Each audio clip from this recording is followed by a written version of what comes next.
Baik, bismillahirrahmanirrahim. Assalamualaikum warahmatullahi taala wabarakatuh. Perkenalkan, kami dari kelompok 5 pemeliharaan tanaman ingin mempresentasikan mengenai perakitan kultivar unggul tanaman menyerbuk silang pada tanaman tebu. Sebelumnya saya ingin memperkenalkan kelompok saya terlebih dahulu. Perkenalkan, nama saya Risa Sri Rahayu, ada Rizal Mutakin, Rizal Pauji Hanapia, Rizky Purnama, dan Ratna. Di sini saya akan menjelaskan mengenai pendahuluan.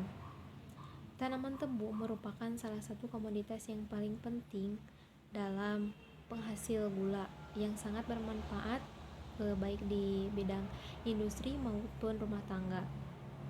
Konsumsi gula di Indonesia mengalami peningkatan seiring dengan pertambahan jumlah penduduk. Menurut Pusat Penelitian Pabrik Gula Indonesia atau disingkat dengan P3G1, pada tahun 2014, Program Swasembada Gula Nasional menargetkan produksi gula yaitu sebesar 5,7 juta ton pada tahun 2015 nanti. Salah satu upaya yang dilakukan untuk mencapai target tersebut yaitu dengan rehabilitasi tanaman tebu dan penataan varietas. Selain itu, berbagai bentuk penelitian komoditas tebu maupun gula sudah banyak dilakukan, mengingat gula merupakan komoditas strategis dan sangat penting peranannya bagi perekonomian Indonesia. Bergesernya lahan tanaman tebu dari sawah ke tegalan dan meluasnya tebu ke lahan marginal serta makin beragamnya pola pengelolaan tebu merupakan permasalahan yang dihadapi pengelola industri gula pada saat ini. Keragaman lingkungan tumbuh tanaman tebu yang besar dan pola budidaya yang berubah menuntut adopsi dan aplikasi teknologi yang sesuai dengan kondisi setempat. Oleh karena itu, sasaran program penelitian varietas tebu perlu mengakomodasi perubahan strategis tersebut pada pengelolaan tanaman tebu saat kini. Nah, varietas tebu untuk menghasilkan varietas tebu yang unggul yaitu dilakukan dengan pemulihan tanaman yang merupakan pekerjaan yang berkesinambungan sebagai akibat terjadinya proses kemunduran klon atau clonal degeneration. Hal ini terutama disebabkan oleh tingginya akumulasi penyakit-penyakit sistemik dan daya dukung lahan untuk tanaman tebu sendiri yang semakin menurun. Produktivitas tebu umumnya masih rendah dan sebagian besar arealnya terserang penyakit kardil, terus ada penyakit luka api, penyakit streak mosaic virus, serangan hama penggerek batang maupun penggerek pucuk pada tanaman tebu menjadi ancaman baru pada areal pertanaman tebu yang sebelumnya merupakan wilayah non-ekosistem tanaman tebu. Terbatasnya sumber tenaga kerja juga menyebabkan aplikasi herbisida harus dilakukan pada pengendalian gulma di pertanaman tebu. Tuntutan perakitan varietas tebu diarahkan pada sifat tahan dan toleran terhadap berbagai masalah biotik dan abiotik lingkungan tumbuhnya. Mungkin itu yang dapat saya sampaikan. Untuk lebih jelasnya akan dilanjutkan oleh beberapa teman saya. Terima kasih. Bismillahirrahmanirrahim. Assalamualaikum warahmatullahi wabarakatuh. Perkenalkan, nama saya Rizal Mutakin. Saya dari kelompok 5 akan menjelaskan tentang ketersediaan materi genetik. Pemilihan tetua persilangan yang berdaya gabung baik ini merupakan upaya awal dalam pemulihan tebu untuk menghasilkan varietas-varietas yang unggul. Nah, saat ini pemilihan tebu tetua tersebut itu didasarkan atas persentase keturunan yang terpilih, sehingga tidak sederhana dan sulit karena terlalu besar jumlah plasma nutma yang ada. Adapun gitu harapan dari para pengguna maupun praktisi pertanaman tebu tentu saja ingin mendapatkan varietas tebu baru dengan varietas baru dengan keunggulan yang beragam. Namun seperti yang kita ketahui sendiri, itu tidak mudah dalam merakit suatu varietas tebu yang unggul dengan semua sifat yang unggul juga.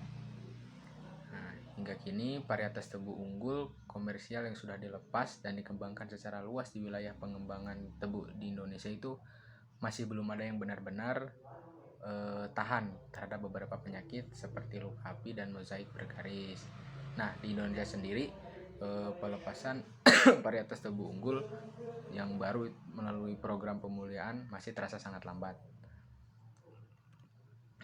Namun pada tahun 2009 P3GI itu melakukan terobosan terbaru dalam proses perakitan varietas tebu unggul melalui persilangan tebu komersial dengan kerabat liarnya, yaitu Erianthus arundinaceus, yang dimana Erianthus arundinaceus ini merupakan tetua yang kita ambil sebagai tetua dari tugas yang dikirimkan.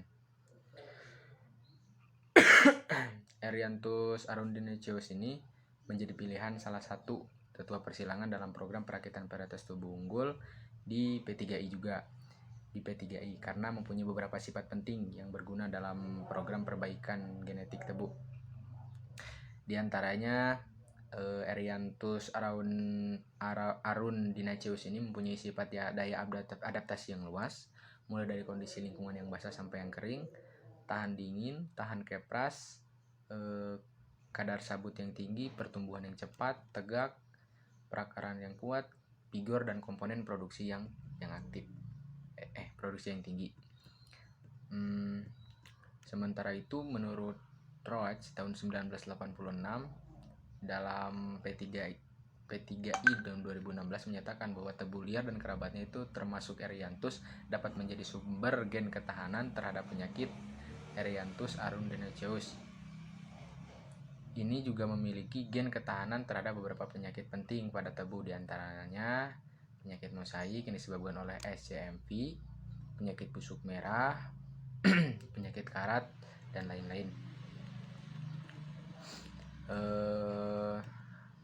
Adapun hasil dari persilangan tebu komersial dengan Erianthus arundinaceus tersebut itu menunjukkan potensi red band yang lumayan baik dan produksinya juga sangat baik.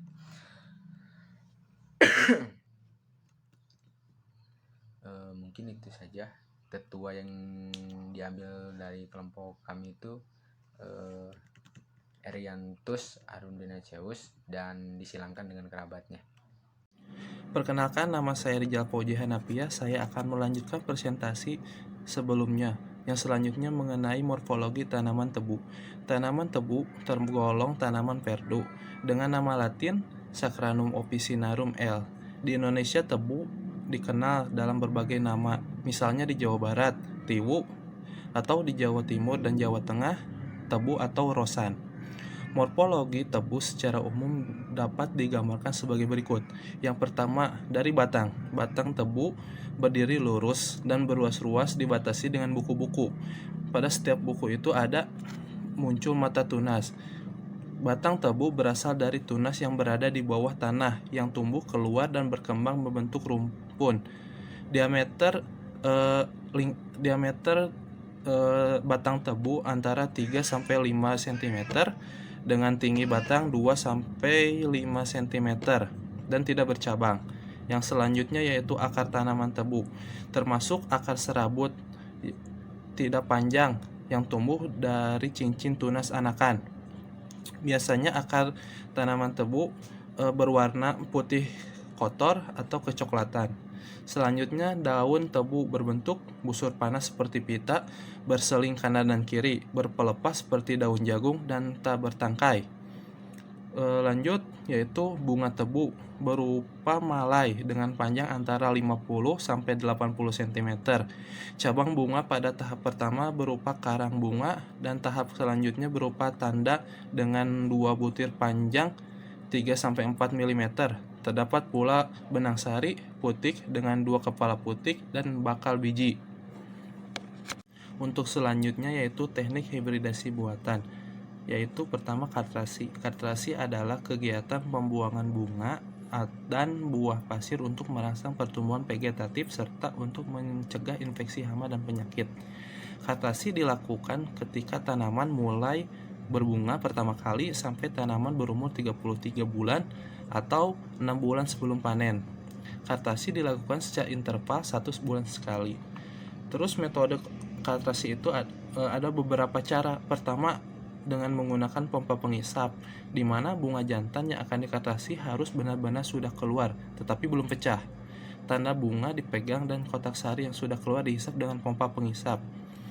Cara ini ya kurang memuaskan karena di samping memerlukan waktu yang tepat dan lama. Yang selanjutnya menggunakan perlakuan alkohol. Saat tanda bunga berumur 5-12 hari, bunga jantan sudah mulai keluar, tetapi kotak sari belum pecah. Bunga jantan ditetesi alkohol 40-90% dengan menggunakan alat suntik. Cara ini menyebabkan bunga jantan menjadi kering dan tetesan alkohol dapat menyebar ke bunga betina. Akibatnya, kepala putik menjadi kering dan bunga betina tidak respektif lagi untuk disilangkan, bahkan tanda bunga hangus, terbakar, dan gugur sebelum disilangkan. Terus yang ketiga yaitu secara manual dengan menggunakan pinset. Pada tanda bunga ini yang sudah masak dilakukan persilangan dengan tepung sari dari varietas atau spesies yang diinginkan. Dari satu tandan, persilangan diulang 2-3 kali agar peluang kepala putik dibuahi cukup besar. Ya. Terus kartasi dilakukan dengan cara mengambil kotak sari dengan pinset atau jarum dalam satu tandan bunga. Kartasi dapat berlangsung sampai 6 hari tergantung pada tipe bunga. Kartasi dapat dilakukan setiap pagi agar putik yang baru mekar tidak terkontaminasi oleh benang sari yang sedang mekar. Assalamualaikum warahmatullahi wabarakatuh. Saya Ratna Sri Agustin. Selanjutnya emaskulasi. Untuk mendapatkan heteros harus dihindari terjadinya silang dalam atau selfing. Karena biologi bunga tebu dengan banyak sekali spikelet dalam satu malai bunga dengan ukuran kecil, maka emaskulasi konvensional sangat sulit dilakukan. Namun ada berbagai cara emaskulasi polen tebu antara lain. Yang pertama, dengan uap panas 54 derajat Celcius, perendaman air panas 50 derajat Celcius, atau perendaman air dingin 4 derajat Celcius, atau bisa juga perendaman etil alkohol. Suprijanto dan Sukarso 1989 mampu mendapatkan metode perendaman etil alkohol 63% selama 9 menit yang mampu mematikan polen tanpa terjadi kerusakan pada stigma. Sedangkan untuk mendapatkan kelamin tebu, prinsipnya digunakan evaluasi daya hidup polen yang sangat beragam, tergantung genotip dan lingkungan tumbuhnya. Tetua sebagai jantan harus menunjukkan daya hidup polen yang tinggi, sekitar lebih dari 50%, sedangkan tetua betina harus dilakukan emaskulasi. Selanjutnya, prosedur persilangan. Yang pertama ada biparental. Persilangan antara tetua masing-masing jantan dan betinanya harus diketahui, oleh karena itu masuknya polen harus dihindari dengan melakukan pengerondongan atau penyerbukan. Selanjutnya, area cross. Metode ini merupakan modifikasi biparental di mana dalam satu kerodong isolasi ditempatkan banyak betina yang dimasukkan klon jantan. Sasaran dari area cross adalah mengefisienkan polen jantan yang terbatas untuk mendapatkan kombinasi persilangan yang banyak. Selanjutnya adalah melting pot. Persilangan polycross di mana sejumlah besar betina dan jantan dikumpulkan dalam satu ruang isolasi. Untuk apa? Untuk disilangkan. Penempatan tetua dilakukan secara acak dan secara periodik, dipindah tempat sehingga dapat diperoleh polen dari banyak jantan pada satu malai betina. Setelah penyerbukan, hanya betina saja yang dipanen. Baik, selanjutnya saya akan menjelaskan tentang metode seleksi. Sasaran pemulihan tanaman tebu saat ini adalah peningkatan kadar gula. Selain hasil tebu, ketahanan penyakit, adaptasi luas, serta baik untuk dikepas. Peningkatan keragaman genetik plasma nutfah merupakan langkah pertama untuk perbaikan varietas. Kegiatan pemulihan tebu adalah menghasilkan heterosis yang berasal dari rekombinasi genotip tertua persilangan. Prinsip dasar untuk mencapai heterosis adalah pemilihan kombinasi persilangan yang sangat baik. Diulas Sukarso dan Budi Santosa pada tahun 1991, heterosis yang sangat kuat terjadi apabila dasar pewarisan berasal dari kombinasi persilangan antar tertua dengan hubungan kerabat jauh. Di samping perbedaan performa dan heterogenitasnya, tebu merupakan penyerbuk silang yang tidak toleran terhadap proses silang dalam atau inbreeding. Individu tanaman tebu memiliki derajat heterozigositas yang tinggi dan klon unggul dianggap disebabkan oleh heterosis. Kegiatan persilangan yang dilakukan menggunakan metode Jawa atau kebun dan cengkokan. Dengan kedua metode tersebut dapat dilakukan bentuk persilangan biparental maupun polycross. Penggunaan larutan Hawaii berasal dilakukan di banyak negara, sangat menjanjikan dalam menurunkan biaya bahan dan tenaga yang cukup besar dalam program persilangan tebu. Indonesia dengan iklim tropis menyebabkan program persilangan tebu dapat dilakukan tanpa hambatan, yang berarti karena umumnya varietas tebu dapat berbunga dan menghasilkan biji yang memadai. Persilangan yang menghasilkan biji di atas 1 juta dengan mudah dapat dilakukan. Kemudahan menghasilkan biji hasil persilangan tersebut suatu modal dasar yang harus dapat dimanfaatkan tanpa menurunkan kualitas persilangan dan kombinasi yang dibuat. Karenanya, peningkatan kualitas semai hasil persilangan tersebut harus dilakukan dengan mengevaluasi kombinasi persilangan dan mengurangi terjadinya silang dalam. Yang terakhir yaitu kesimpulan. Upaya pemuliaan tanaman tebu terbukti mempunyai kontribusi yang sangat penting dalam mendukung industri gula dunia. Perakitan The World Can oleh Dr. Jesuit, peneliti tebu di Prop Station Osjapa. Indonesia merupakan tonggak sejarah dalam penyelamatan industri gula dunia akibat serangan penyakit sereh. Mengingat tantangan saat ini dan ke depan untuk industri gula akan lebih beragam dan kompleks, meliputi cekaman biotik atau hama dan penyakit, abiotik atau soil problem seperti cekaman kekeringan, gangguan drainase, salinitas lahan, dan permintaan konsumen yang dinamis. Maka pemuliaan tebu diharapkan dapat bekerja secara efektif, efisien, dan koordinatif, memanfaatkan potensi plasma nutfah kerabat tebu dalam program pemuliaan mereka. Sekian, terima kasih.